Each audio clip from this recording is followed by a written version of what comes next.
Gynocentrism is actually a rather simple idea, although most people who talk about it don't derive it correctly. I will be talking about gynocentrism in this video, but let us first at least address the derivation of this concept. Where does it come from? And why are we a gynocentric society or civilization? It's important to point this out because every idea needs a foundation. And the foundation here is pretty simple. We are a gynocentric civilization, or society, or people, because of certain inequalities that exist in the realm of reproduction. Namely, the fact that women are egg bearers and men are shooters of sperm, as it were, where in a situation in some far removed time from our own, if the majority of men were wiped out, but not the majority of women, reproduction, and thus the lineages present there, could have continued relatively unabated, because one man can inseminate many women per day, at least in theory. Whereas if the reverse had happened, if most of the women were wiped out, but there were many men, you have a problem all of a sudden. And from this very simple equation, you almost get a type of axiomatic sort of behavior which derives its decisions from the fact that without women, lineages and the species will disappear. And therefore, you prioritize female life over male life. You, in a modern cultural setting, prioritize women's wishes and wants. In former times, this was much less so the case, due to the harshness of the environment, obviously. And so women were, in some ways, just as men were, in their own ways, limited by the bounds of society and civilization as to what they could do. We all were limited in the past, whether male or female, but of course in the myopic modern and or feminist view, it was only women who were limited or quote-unquote oppressed. But in more comfortable, civilized times, how gynocentrism manifests from this simple equation of women being the limiting factor in reproduction is that we count out to women's wishes. We give them what they want. We are concerned about women. That is where gynocentrism stems from. And because of this, we will never escape it. We will only at best become cognizant of it, and in such cases, the vast majority of people who do become cognizant of the concept and its pervasiveness in our world will be men.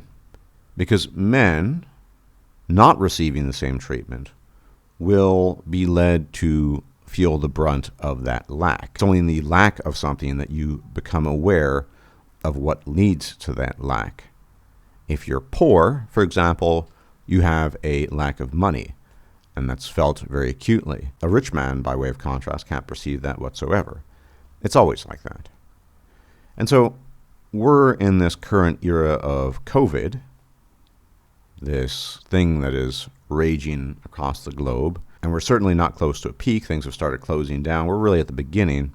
And of course, predictably, one could argue there are articles in recent times being pumped out with the usual men hit hardest, but women most affected.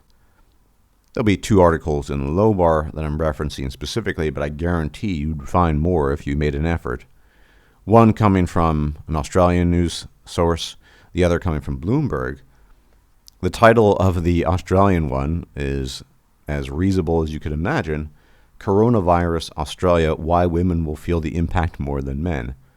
No amount of hand washing or social distancing is going to change the fact that women will be more adversely impacted by the coronavirus pandemic than men. And the reasons behind this phenomenon are more sociological than biological, experts say. This stems from the fact that, based on the data we have available, men are more impacted directly by the coronavirus. There is a higher rate of incidence and a higher rate of fatally succumbing to this ailment. Now, there's some speculation as to why that's the case.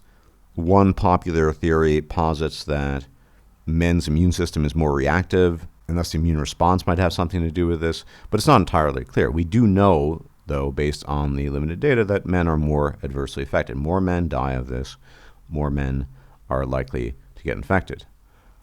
And yet, people have the gall to publish articles about women being more adversely affected. And inevitably, as I read off the first few lines of that particular article, it always comes down to how women are going to be socially affected.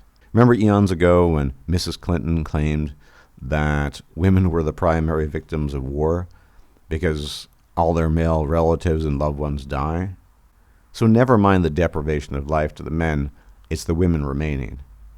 And thus it's similar in this case, although arguably the proportions aren't there, not yet at least, if ever, that men are disproportionately affected, but women are the ones who suffer more.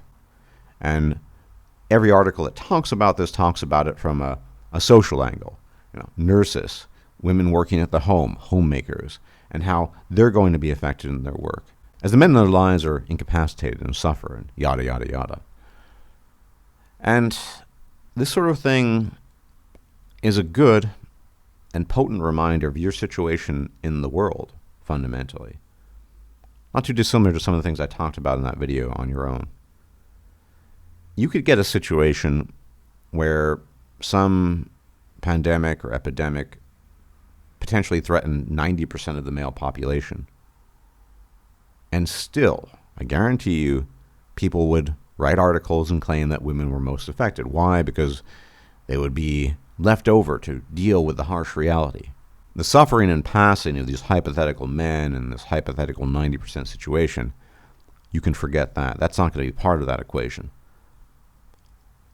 And in reminding ourselves of these things, it's important to stay true to yourself.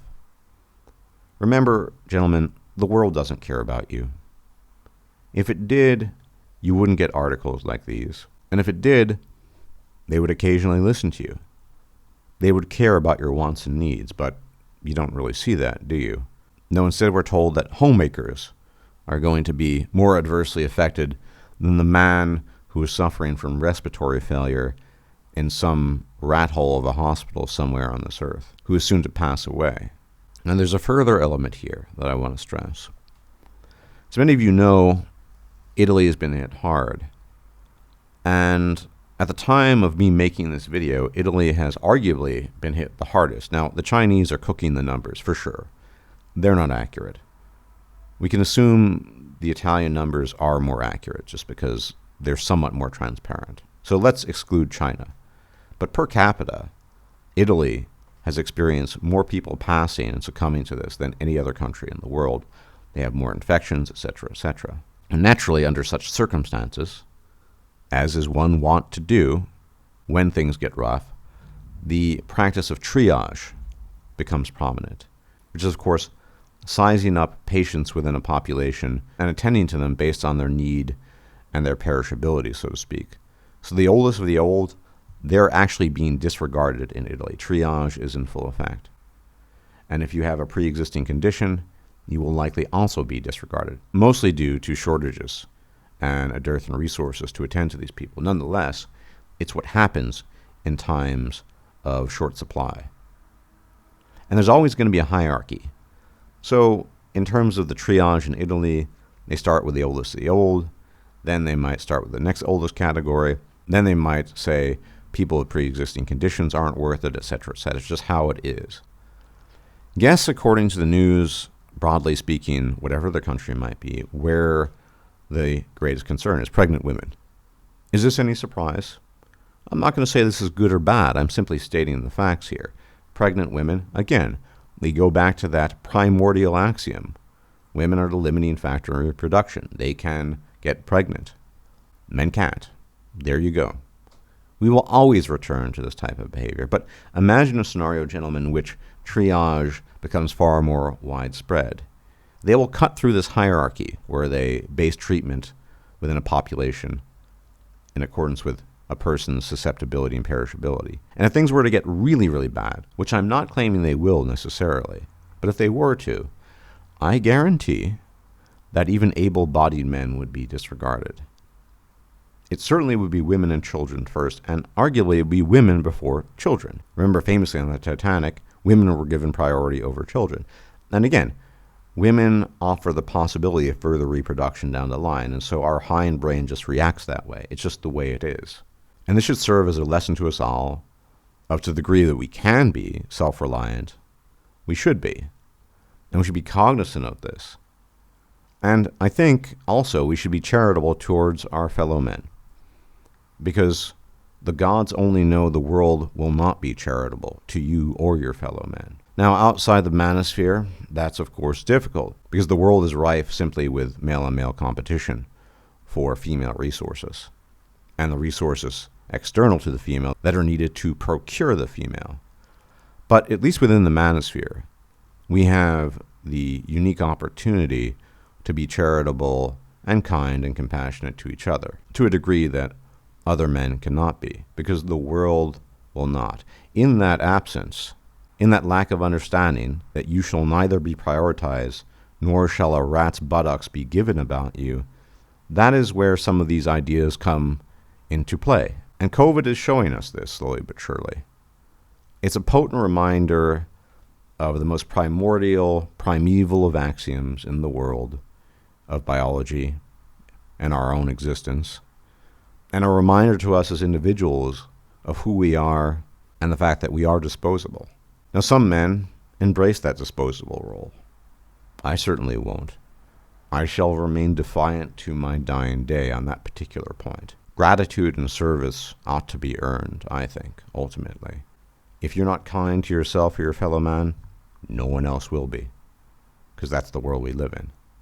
All going back to that simple fact of biology. Men hit hardest, women most affected. Anyway, gentlemen, I hope you have a pleasant remaining week. Be safe, take care of yourself in light of all that's going on. And as always, may the gods watch over you. And most importantly, may they give more than they take. Until the next time. If you liked this video, please like, share, and subscribe. And if you enjoy my content, please consider making a donation or becoming a patron. Thanks for watching.